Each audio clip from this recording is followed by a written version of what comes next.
freedom, prosperity, and peace. Send it out to FBI fingerprint analysis? No. I But know. Tom Snedden did exactly that. Right. He was caught, and I was the only one on TV that said, wait a minute, why is Fox News, Nancy Disgrace, Bill O'Wrongley, why are these people not pointing out that our county prosecutor is going to retire with a nice fat pension instead of going to jail for evidence manufacturing, which I thought was a felony? If a defense attorney got caught doing that, do you think they would prosecute him?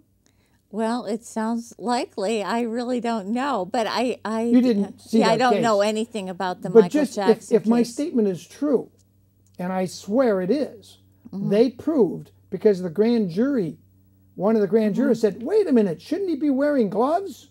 Right. And after that, they already had Michael's fingerprint or thumbprint on it. They got the boy's thumbprint, and then they sent out. And the reason we know that was true is because later it comes up in the defense argument, when did Michael give you this magazine? And they flash this girly magazine up on a 8 by 10 foot screen.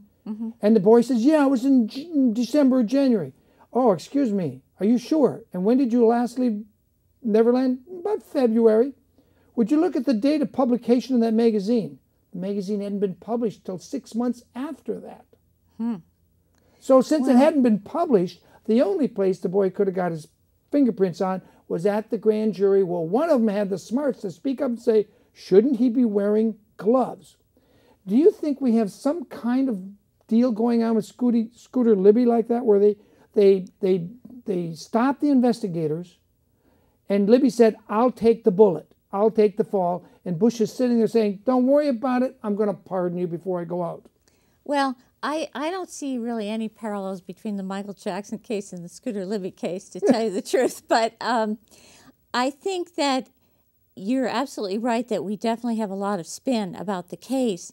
But the bottom line is the evidence speaks for itself, and the evidence is already out there.